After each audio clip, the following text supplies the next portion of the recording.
네, 수사법 살펴보겠습니다. 수사법이라고 하는 것은 주로 그 예문으로 문학 작품들이 많이 사용이 되죠. 그렇기 때문에 문학의 표현법이라는 것으로 범위를 좀 제한해서 좁게 생각하는 경우가 많습니다.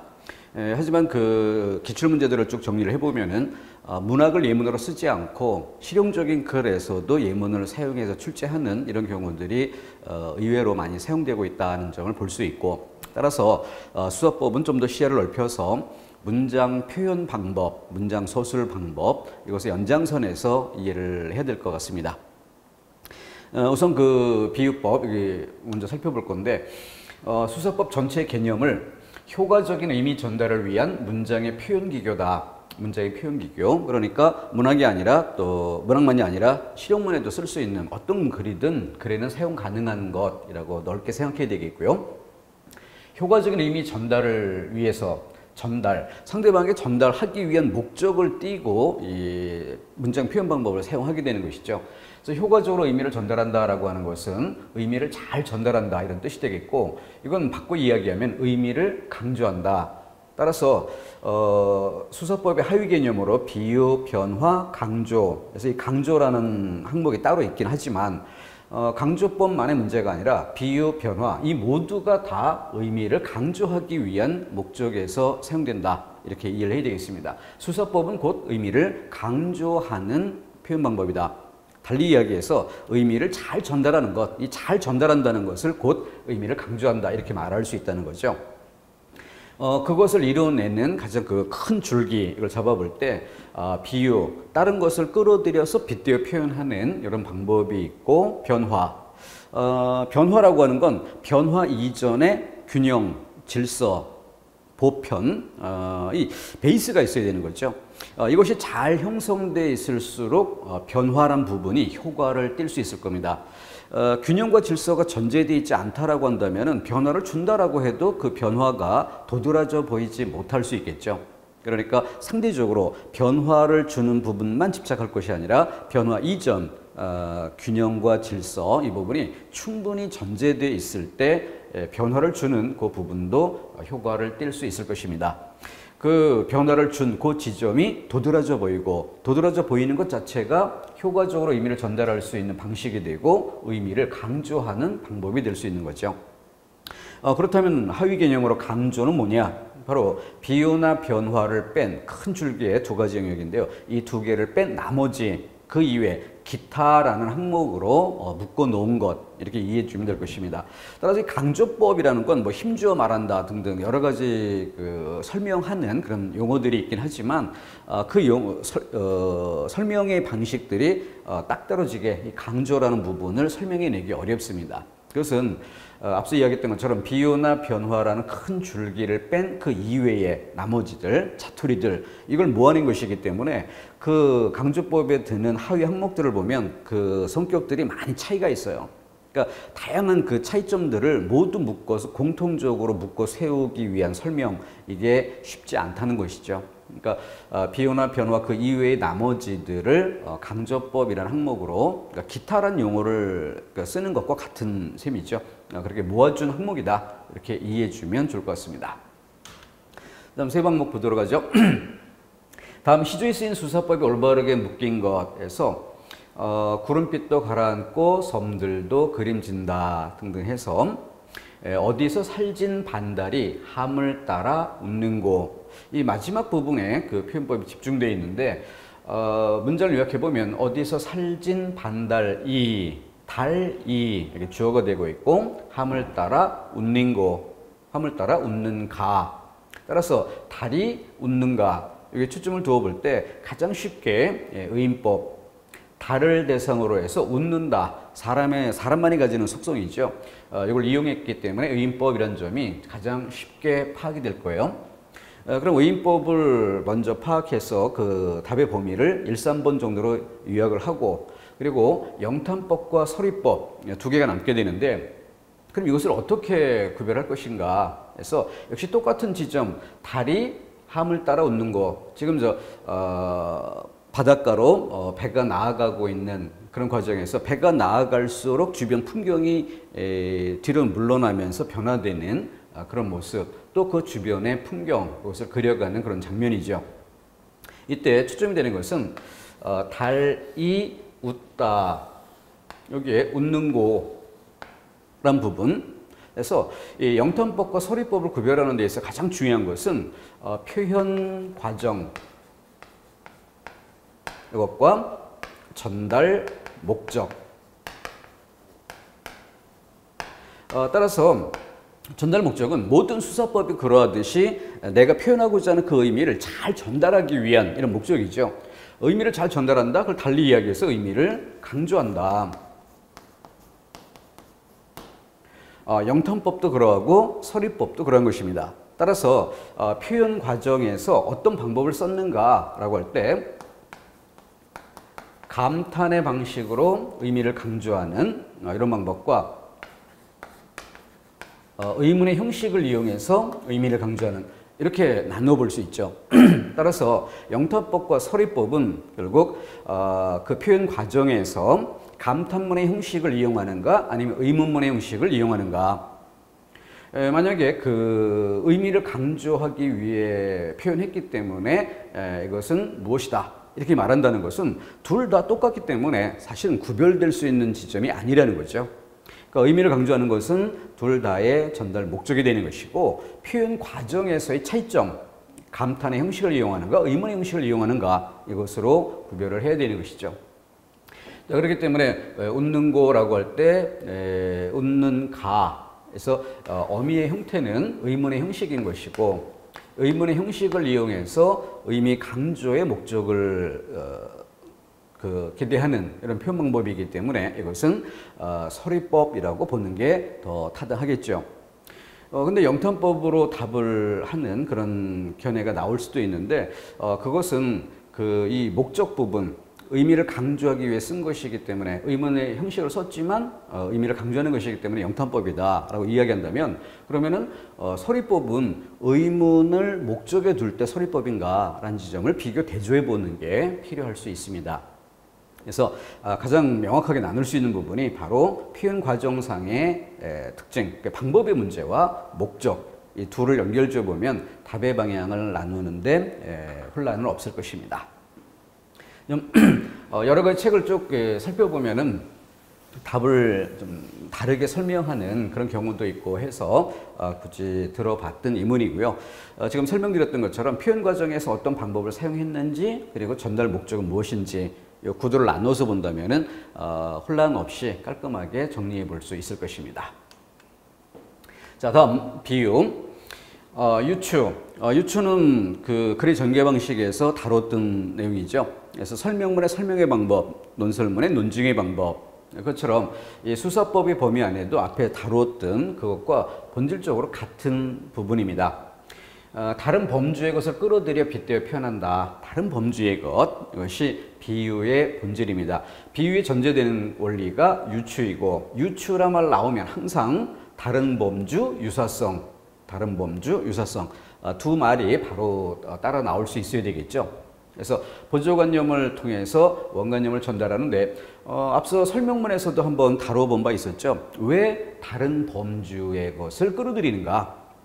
왜 다른 범주의 것을 끌어들이는가? 설명문에서 설명문의 목적은 어려운 내용을 쉽게 풀어서 궁극적으로 독자들이 이해할 수 있게 만들어주는 것. 이게 설명문의 특징이죠. 그때 유추의 설명 방법이 있었는데 왜 다른 범주의 것을 끌어들이는가? 가장 본질적인 건 뭐예요? 어려운 것을 설명하기 위해서, 이해시키기 위해서 그러니까 쉬운 것을 끌어들여야죠. 그러니까 쉬운 걸 끌어들여서 어려운 걸 쉽게 전달할 수 있어야 되기 때문에 원관념이 가지는 영역과 쉬운 것을 끌어들이려고 할 때 그 쉬운 것은 영역이 다른 것이 기본이죠. 왜냐하면 같은 영역 안에서 끌어들이면 원관념과 똑같이 여전히 어려울 수 있죠. 도움이 안 될 수 있습니다. 그렇기 때문에 어려운 걸 설명하기 위해서 쉬운 것을 끌어들인다. 추상적인 것을 전달해내기 위해서 구체적인 것을 끌어들인다. 복잡한 것을 전달하기 위해서 단순한 것으로, 그죠? 그리고 낯선 것을 설명해내기 위해서 친숙한 것에 기대서 동계올림픽 때 우리 썰매와 같은 뭐 이런 것들에 유사한 그런 운동 경기들이 있죠. 그랬을 때 뭐 이러저러한 그 경기 이름 이런 것들도 용어 자체가 낯설고 이런데 쉽게 이해할 수 있는 썰매에 기대어서 뭐 엎드려서 타기, 누워서 타기 이런 그 특징들을 이야기하는 것으로 설명해 간다면 좀 더 친숙한 것으로 낯선 새로운 용어들을 좀 쉽게 공감할 수 있게 하는 도움이 되겠죠. 자, 그렇기 때문에 다른 범죄의 것을 끌어들이면서 구체적인 것으로 추상적인 것을, 또 단순한 것으로 복잡한 것을, 그리고 친숙한 것으로 낯선 것을, 이 모두가 궁극적으로 쉬운 것으로 어려운 걸 설명하기 위한 방식이다. 이렇게 이해하면 되겠습니다. 그래서 다른 범죄의 것을 끌어들인다는 점 주목하시고요. 자, 하루가 3년 같다. 하루가 3년 같다. 수사법을 맹목적으로 암기하는 그런 그 암기 방법 이런 것들이 화가될 때도 꽤 많이 있습니다. 그래서 같다. 이게 나오면 직유 이런 식으로 생각하는. 그런데 여기서 원관념과 보조관념 또 내가 본래 설명 전달하고자 했던 대상과 그걸 전달하기 위해서 끌어들인 자료 이런 구도로 나눠볼 필요가 있죠. 그러면은 실제 내가 말하고자 하는 전달하고자 하는 것은 하루 지금 오늘 하루 이것을 전달하는 것이고 오늘 하루에 대한 내 느낌, 내 상태가 어떠한가 이걸 표현하기 위해서 3년이라는 것을 끌어들인 거죠. 그런데 하루라는 것도 날짜 개념, 시간 개념이고 3년 역시 똑같은 시간 개념입니다. 같은 범주 안에 있는 것을 끌어다가 표현하는 것이죠.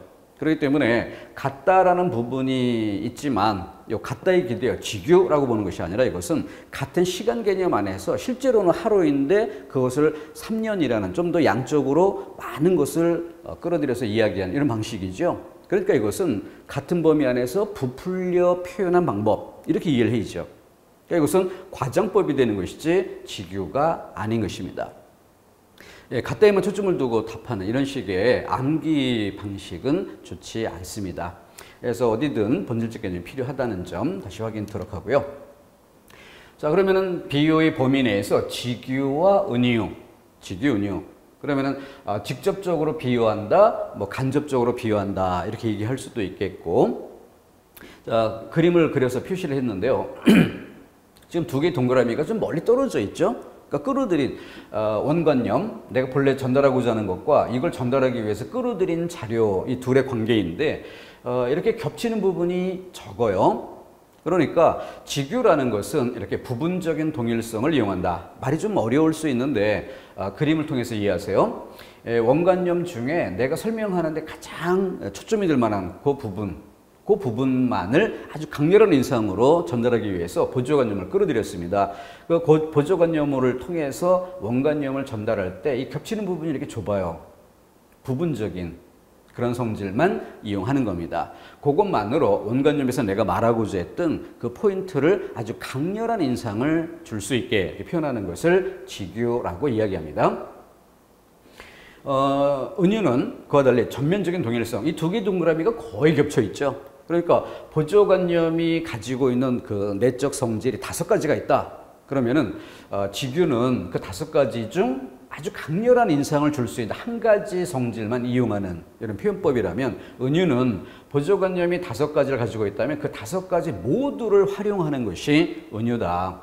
그래서 부분적인 동일성을 이용한다, 전면적인 동일성을 이용한다. 이렇게 차이점을 말하는 것입니다. 그래서 가르마 같은 눈길이라는 것은 직유, 하루가 3년 같다는 과장. 뭐의 차이일까요? 같다라는 말이 또 두 문장 모두 쓰였어요. 그러니까 여기에만 초점을 두고 똑같이 직유 이렇게 생각해서는 안 된다는 거죠. 직유인 경우는 내가 전달하고자 하는 원관념, 가르마 같은 눈길 하면 뭐가 원관념이에요? 바로 논길이죠. 논길을 내가 지금 바라보고 있는 논길, 논과 논 사이에 난 길, 이걸 전달하는 것인데 그것을 가르마에 빗대었어요. 가르마는 이 머리를 단정하게 빗었을 때 생긴 줄, 그걸 가르마라고 하는 것이죠. 그렇기 때문에 전혀 다른 범죄의 것을 끌어들였습니다. 그러면은 가르마, 머리카락을 단정히 빗었을 때 생긴 그 줄, 그것으로 논길 이걸 표현한다고 할 때 가르마가 가진 많은 성질들 중에서 딱 한 가지 뭐예요? 직선의 이미지 요거 하나만 끌어들이는 거죠. 이 시 전체적으로 여러분들이 감상을 해보면은 왜 직선의 이미지를 이용했을까라는 점에 대해서 관심을 가져볼 수 있게 됩니다. 만약에 시골의 그 어떤 정겨운 서정적인 분위기 뭐 이런 것들을 전달해내는 데 목적이 있었다고 한다면 직선의 이미지보다는 좀 이렇게 구불구불한 길 이런 것들이 더 운치가 있고 좀 시골스러운 어떤 정서 이런 것들이 잘 묻어날 수도 있을 겁니다. 근데 여긴 가르마 이걸 이용했기 때문에 직선의 이미지를 이용한다는 거죠.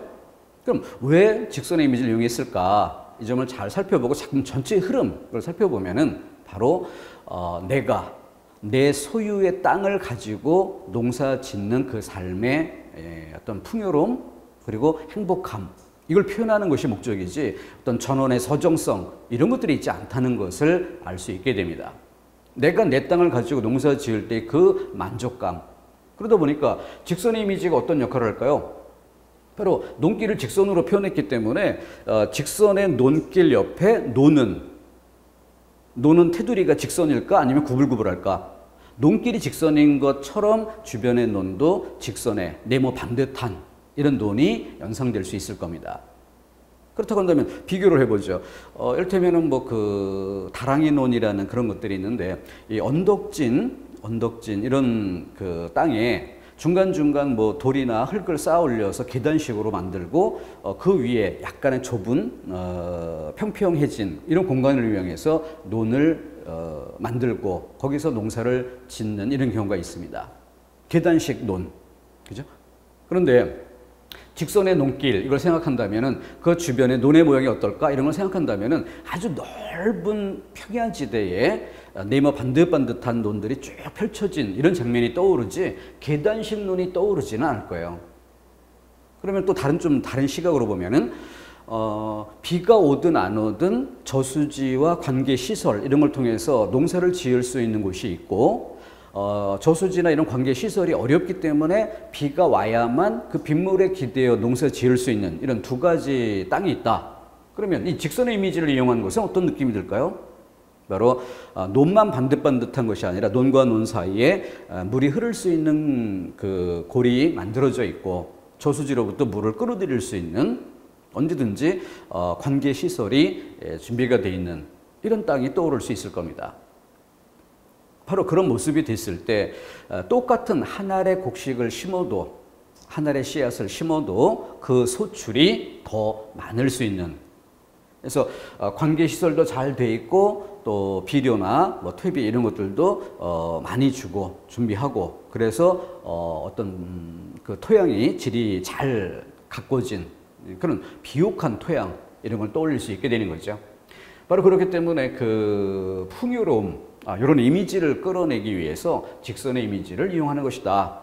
이 시 독해하는 데서 굉장히 어려운 수준의 예문입니다. 그냥 단순히 직유 이렇게 짚고 넘어갈 것이 아니라 직유를 통해서 얻는 효과가 뭐냐라는 걸 볼 때 지금 설명드린 것처럼 길이 반듯하고 논이 반듯할 것이고 관계 시설도 준비되어 있을 것이고 또 퇴비도 많이 주고 비옥한 토양일 것이고 그렇기 때문에 똑같은 경작 노동이 가해져도 소출이 더 풍부해질 수 있는 그렇게 준비되어 있는 잘 가꾸어진 그러한 논 이런 이미지가 되는 거죠.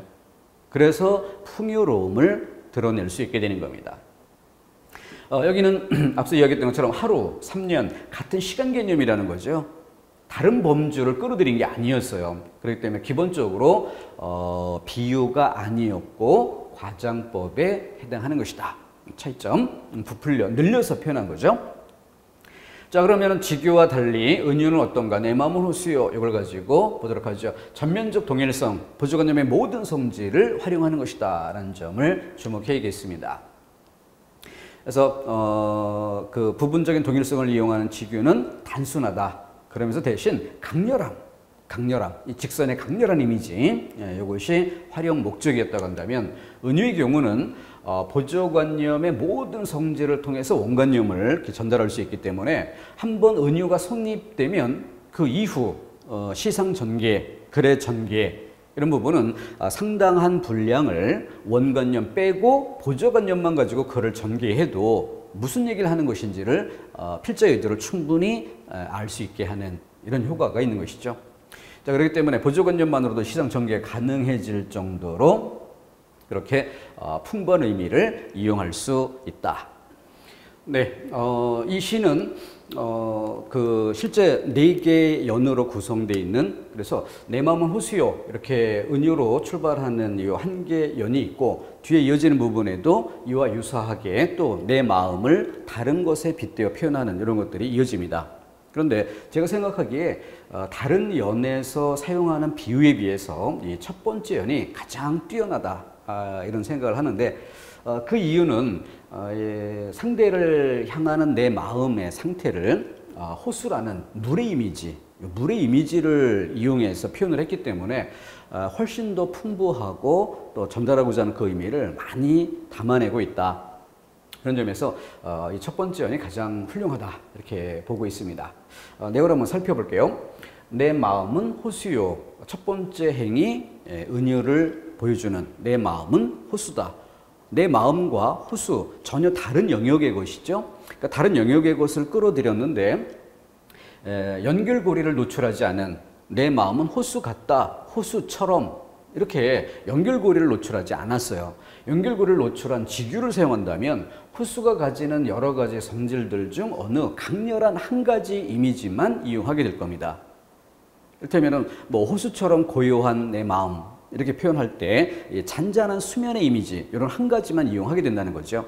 그런데 내 마음은 호수요라고 은유로 연결할 때 호수가 가지는 여러 가지 속성들, 잔잔한 수면, 또 물의 깊이, 강물보다 호수하면 고인물이기 때문에 그 깊이감이 있죠.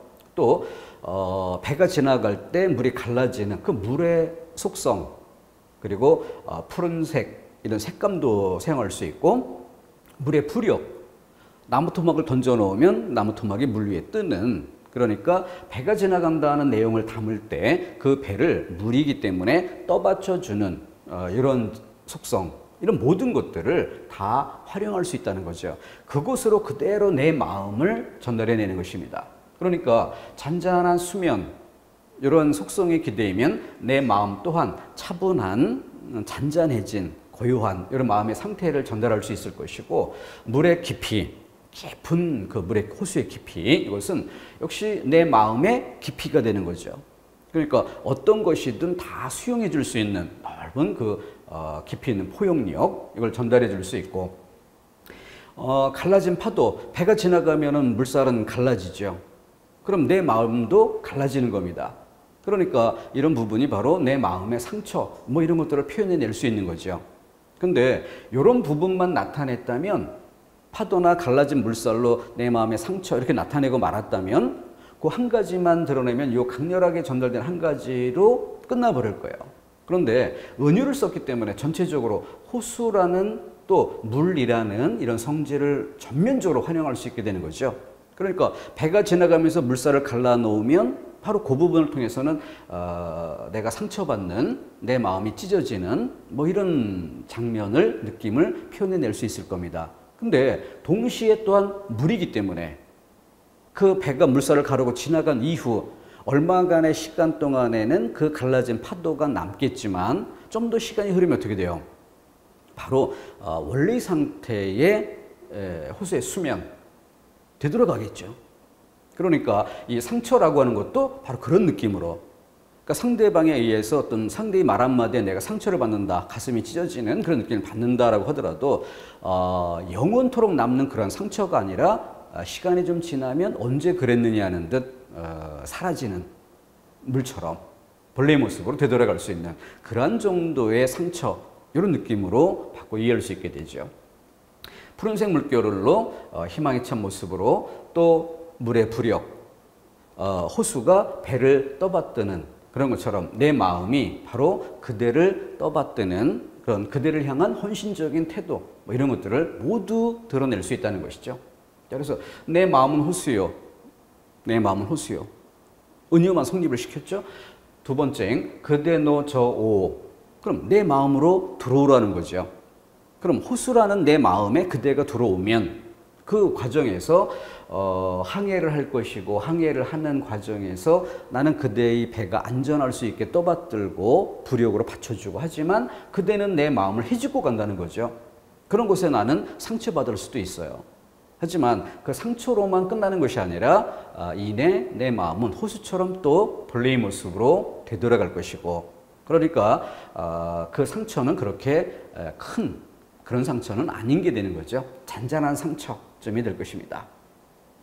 나는 그대의 흰 그림자를 안고, 여기는 또 흰 그림자라고 해서 역설법을 사용한 그런 부분이 나타납니다. 이 역설법이 쓰인 이유, 이것도 또 한 번 더 해석을 해줄 필요가 있을 거예요. 여기서는 그냥 간단하게 흰 그림자라고 하면 이 부분을 그림자마저도 하얗다라고 생각할 만큼 이 흰색이 주는 어떤 순수함, 순결함, 내가 생각하는 그대, 내 마음속에 들어온 그대를 이렇게 순수한 존재로 생각하고 싶은, 실제 그 사람의 실체가 어떠하든 그건 중요한 게 아니고 내가 생각하는 그런 마음은 바로 순수한 존재로 여기고 싶다는 거죠. 그러한 그대를 안고라는 것보다는 실제는 떠받들고죠. 그대의 뱃전에 옷같이 부서지리다. 부서지리다라고 하는 것은 미래에 대한 자기의 어떤 희망, 의지 이런 걸 드러내는 거죠. 바로 이 뱃전에 옷같이 부서지는, 그것은 그대의 항해의 과정에서 찢겨나가는 그런 내 마음일 수도 있어요. 근데 찢겨나가는 그것 자체로 상처받는 여기에 초점이 있는 게 아니라 그 상처는 시간이 조금만 지나도 본래의 상태로 아물 수 있는 그런 것이기 때문에 그런 걸 감수하면서도 그대에 대해 헌신적인 이런 태도를 보이는, 그렇게 호수, 여기 또 한 가지 덧붙인다면 시의 언어는 끝이 나도 시의 의미는 끝이 나지 않는다라는 말이 있습니다. 여기 시의 일단 첫 번째 연이 끝났어요. 하지만 우리 머릿속에 은유로 형성된 호수의 여러 가지 속성으로 그대를 향한 나의 마음의 상태, 어떤 느낌일까라는 것을 충분히 생각할 수 있게 만들어준 이 느낌은 그대로 남는 거죠. 그러니까 그대, 호수 안에 들어온 그대의 항해, 내 마음속에 들어온 그대의 항해는 여기서 끝나는 게 아니라 시는 끝났지만, 시의 언어는 끝났지만 우리 머릿속의 의미는 아직 이어질 것입니다. 그렇기 때문에 이 항해가 계속될 수 있을 거고, 끝내는 호수니까, 바다가 아니고 호수니까 결국 호수 건너편에 이 배는 도달하겠죠. 그리고 뭐 물놀이 와서 뭐 오랜 세월 동안 집에 안 가고 계속 호수에 배만 타고 돌아다닐 일도 아닐 테고, 그럼 어딘가 도착하면 그 배에 타고 있던 그대는 뭐가 될까요? 내려서 자기 갈 길 가겠죠. 그러면 남아있는 호수, 좀 속되게 닥쳤던 개라는 그런 상황이 될 수도 있어요. 그런데 내 마음속에 들어오기 전에, 내 마음속에 들어오기를 희망했던 것처럼 내 마음속을 떠나 그대는 그대의 갈 길을 가겠지만, 내 마음속에 들어오기 이전에 그대에게 이런 마음을 품었던 것처럼 내 마음을 지나서 반대편에 건너가서 도착해서 자기 갈 길 가더라도 떠나간 그대에 대해 추억할 수도 있는 그런 여운을 느낄 수 있게 해주는 거죠. 이 모든 것들이 호수라는 전면적인 성질을 활용했기 때문에 가능한 것이지, 지규처럼 이 중 어느 한 가지 이미지만 썼다면 그 강렬한 느낌 하나를 전달하는 것으로 그쳤을 것입니다. 이게 바로 은유의 힘인 것이죠. 호수라는, 물이라는 그런 모든 속성을 이용한 좀 멋진 시였다는 점을 한번 감상해 보시기 바랍니다. 자, 다음 대유법 비유의 그 영역에서 대유, 글자 그대로 대신 비유한다. 대신 비유한다. 그것을 하위 개념으로 나누면 제유, 환유 둘로 다시 나눌 수 있게 되는데, 여기 제라는 글자는 손수변만 기억하세요. 그래서 손으로 이끌어내는 그런 뜻으로 손으로 이끌어내서 비유하는 것. 환유, 여기도 손수가 사용되는데 환이란 도금, 바꿀 환이에요. 교체한다는 거죠. 그러니까 보조관념을 통해서 원관념을 바꿔서 표현해내는 것, 이런 뜻. 그래서 이 둘을 이해하는 데 있어서는 앞에 설명의 방법에서 그 비교, 대조, 유추, 분류, 구분, 분석 이런 것들을 쭉 설명을 해봤었는데, 여기 그 제유 같은 경우에는 집합 개념, 이걸 좀 생각을 해봅시다. 집합 개념. 그 집합 개념에서 어떤 대표성을 띠는 한 가지를 통해서 전체를 대신 나타내는 방법. 부분을 이끌어내서 전체를 이런 뜻으로 이끌지. 이걸 생각해 주면 좋겠고, 바꿀 환.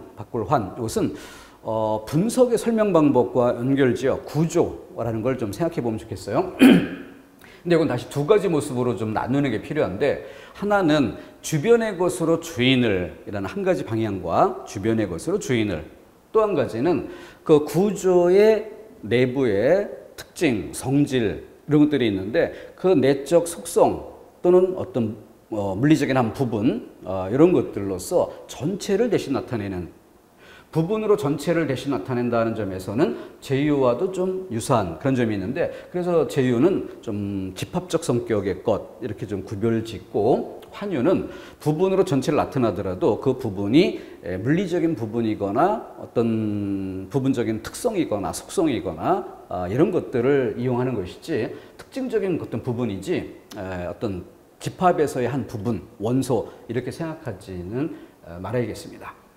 그리고 또 하나의 유기적 구조물이라고 할 때 그 주변의 것을 이용할 수도 있는 거예요. 그래서 주변의 것으로 주인을 나타내든, 같은 주인 안에서는 가장 특징적인 부분으로 전체를 대신 나타내는 것, 이것을 환유라고 이해하면 되겠습니다.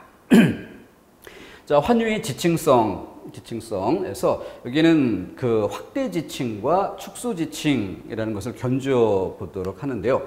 이런 걸 통해서 이 환유의 좀 더 그 세밀한 그런 표현 효과를 맛보게 할 수 있게 되는 거죠. 우리가 그 자동차를 우리 사람의 몸뚱이처럼 시각적으로 내 옆에서 쉽게 눈에 띄일 만한 하나의 개체로서의 덩어리, 이런 정도를 주목합시다. 결국 그 의미를 잘 전달한다라고 하는 것도 결국은 표현하는 것도 사람이고 들어야 되는 독자도 사람인 거예요. 그러니까 사람이라는 차원에서 일상 속에서 가장 흔히 접할 수 있는 규모, 이게 전달의 수단이 되어야 된다는 거죠.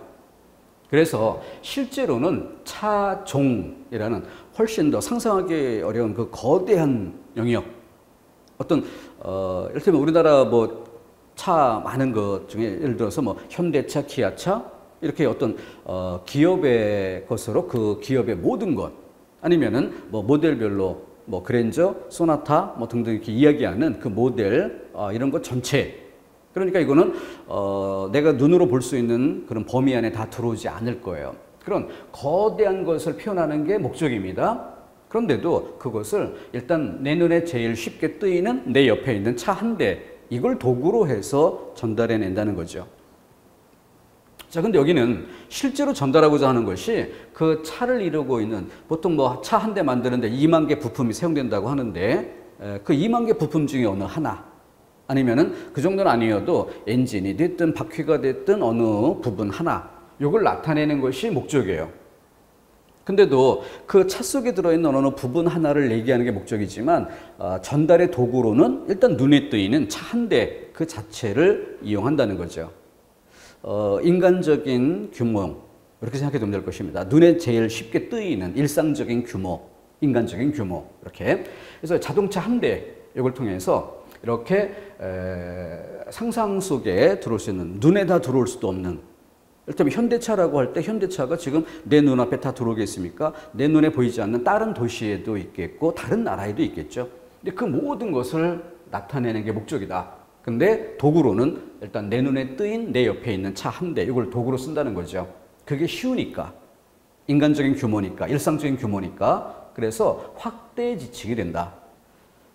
도구로는 내 옆에 한 대를 이용했지만 실제 전달 목적은 차종 전체를 나타내니까 거대한 범위를 다 표시하게 되는 거죠. 그래서 뭐 이 차는 연비가 높아. 이때 바로 내 옆에 있는 차 한 대를 도구로 이 차는 이라고 하지만 꼭 그것만이 아니라 같은 회사 아니면 같은 모델 전체, 이걸 나타내게 되는 거죠. 그래서 확대 지칭이라고 하는 것입니다. 내 옆에 한 대로 그 차종 모두를 다 전달하니까.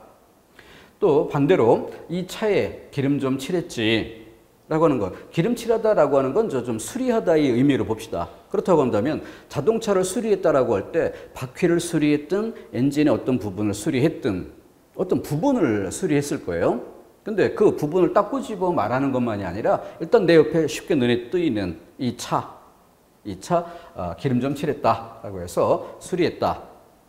내 눈에 띄는 것은 차 한 대이고 실제로 전달하는 것은 그 한 대 전체가 아니라 그 속의 어느 한 부분.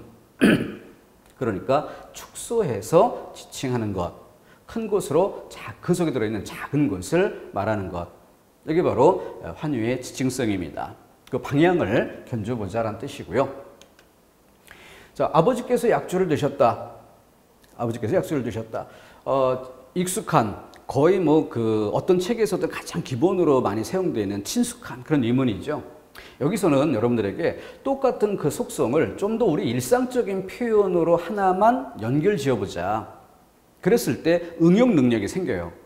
근데 이렇게 응용을 하지 않고 요 전형적인 예문 요것만 하다 보면은 맨 앞에서 아까 보여드렸던 것처럼 하루가 3년 같다. 이때 같다라는 글자만 보고 지규라고 오해하는 이런 것과 같은 현상이 생길 수 있습니다. 그래서 추상적 개념 설명을 접하고 대표성을 띠는 예문을 확인했다면 거기에 머무르지 말고 동일한 성질의 또 다른 예문을 일상 속에서 찾아보자는 거죠. 다른 문학 작품에서 찾아도 좋고. 그렇게 연결 지을 때 바로 이 과정에서 이 예문을 늘려보는, 내가 찾아보는 예문, 이 연결 과정에서 그 추상적 설명의 본질이 제대로 이해될 수 있는 겁니다. 아버지께서 약주를 드셨다라고 할 때 약주, 약이 되는 술만을 약주라고 일컬어야 했지만 존경의 의미로 뭐 소주가 됐든 맥주가 됐든 모든 것을 약주라는 말로 대표해서 표현하는 것이죠. 그러니까 집합적 개념으로서 어느 부분의 가장 특징적인 한 부분을 전체를 대신해 쓰는 용도로 사용하자. 그럼 퇴근 후에 우리 소주 한잔 할까? 라고 할 때 이걸 바꿔봅시다. 예를 들어 야 우리 퇴근할 때 소주 한잔 할까? 라고 했을 때 그래 하고 따라갔는데 소주 한잔 하자고 권했던 제안했던 이 친구가 맥주집으로 들어가요. 그랬을 때 허리띠 붙잡고 야 너 아까 소주 먹는다 그랬잖아 하고 이렇게 끌게 될지 아니면 별 거부감 없이 들어가게 될지.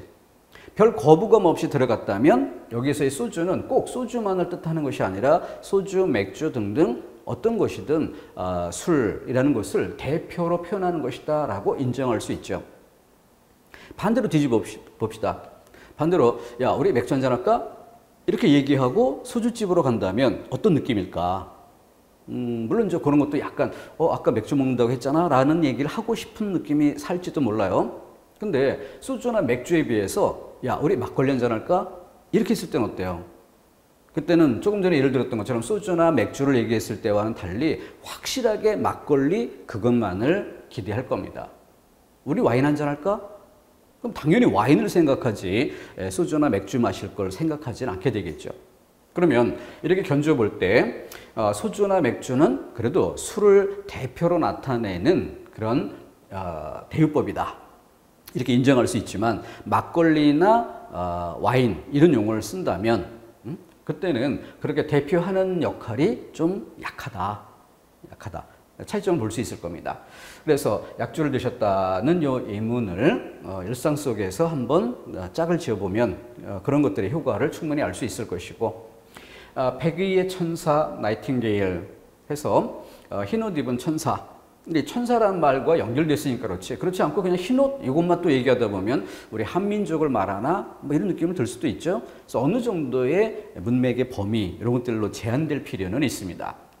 전형적인 예문인데 옷으로서 그 옷을 입고 일하는 어떤 특정 직업이라든가 특정 신분이라든가 아니면 그 옷을 통해서 지역을 나타내는 경우도 있겠죠. 뭐 한복이 한국 사람들의 옷 이렇게 생각한다면 또 일본 사람들의 옷이 다를 수 있겠고 또 어디 스코틀랜드 사람들의 그 옷이 다를 수 있겠고 그런 역할을 이야기하는 거예요. 자, 그는 그 사건으로 군에서 옷을 벗었다. 그러면은 군인이기 때문에 옷을 벗었다라고 하면은 사표 내고 직업군인으로서의 그 일을 그만두게 됐다. 뭐 이런 뜻으로 이해할 수 있을 거예요.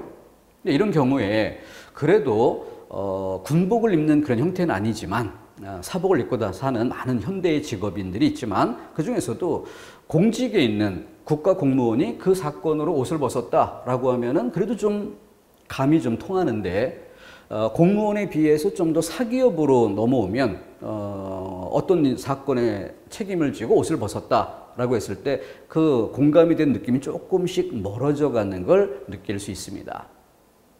그러니까 옷으로서 그 직업이나 신분이나 지역이나 이런 걸 대신 나타내는 것도 좀 더 전형적인 것이 있고 덜 전형적인 좀 약한 이미지가 약한 이런 부분도 있다는 것을 볼 수 있을 겁니다.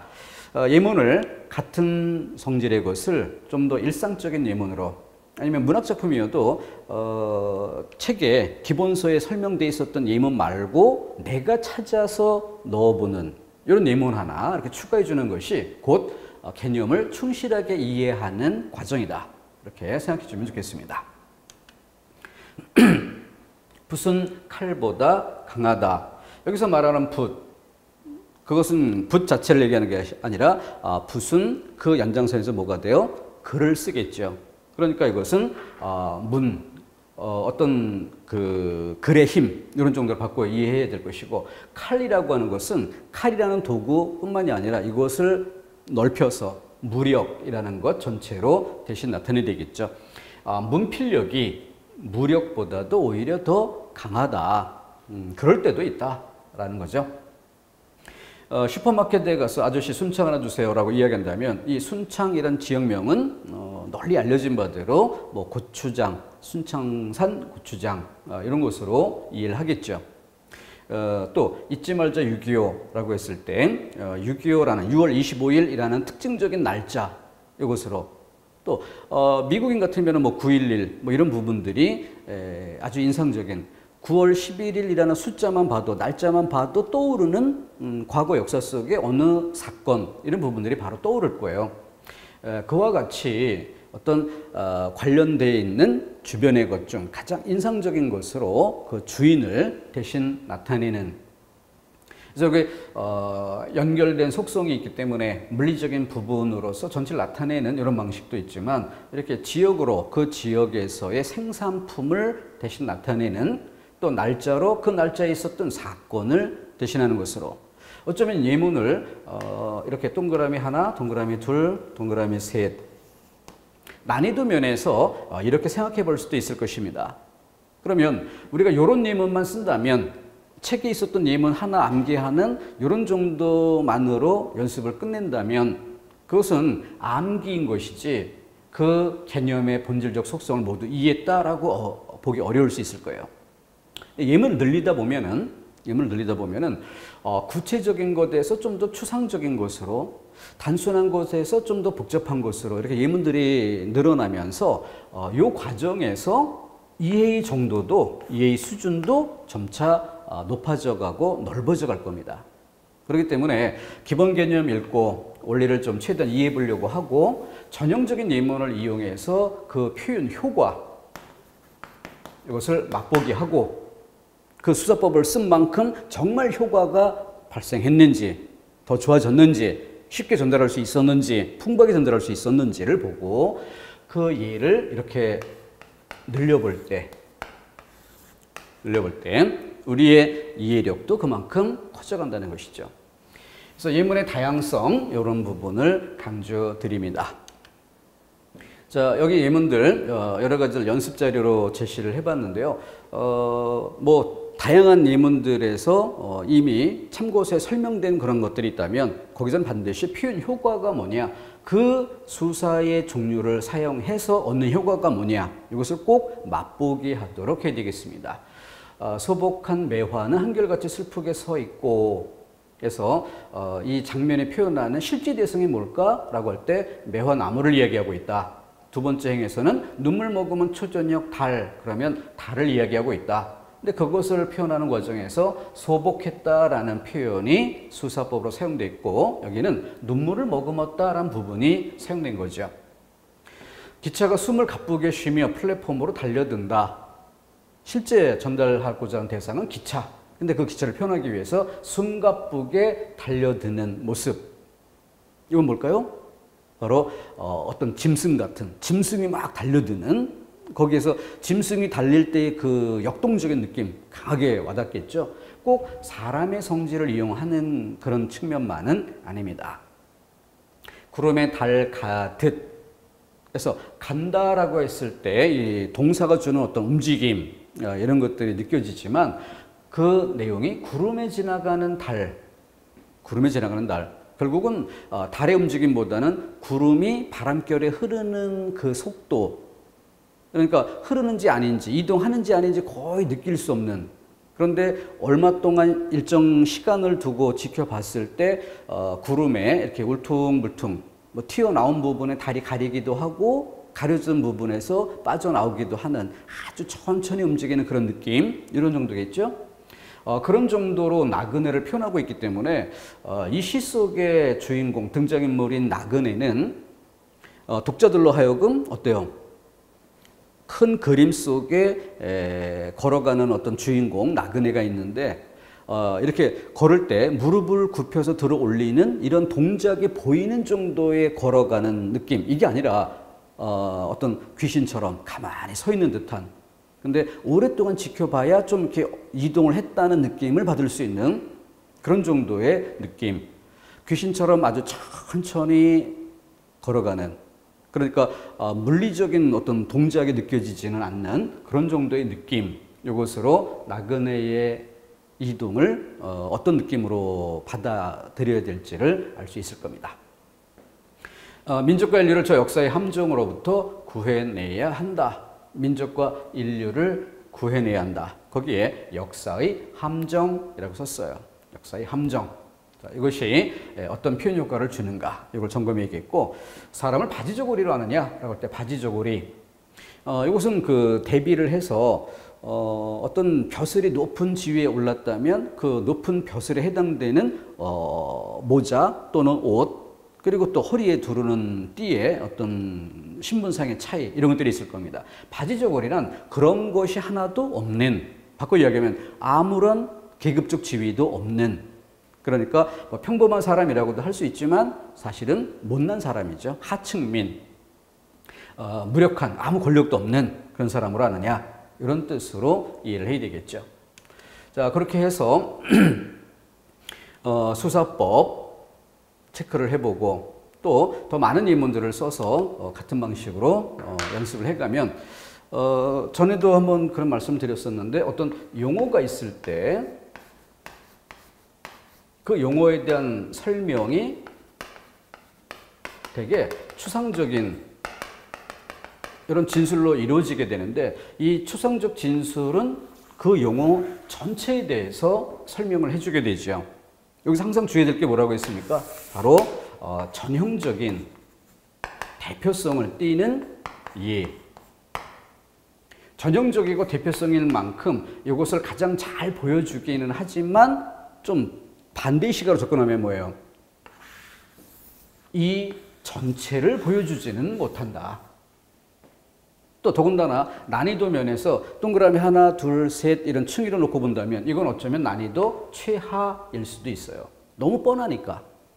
그래서 예문을 늘리자는 얘기는 이것을 좀 더 풍성하게 예문을 이렇게 늘려보는 이런 과정에서 바로 이 추상적 진술이 설명하는 이 박스 전체를 모두 이해할 수 있게 해주는 그런 힘을 얻을 수 있다는 거죠. 항상 1. 용어를 보고 이 추상적 진술을 이해하고, 근데 여기서 이해가 완벽하지 않은 경우가 많아요.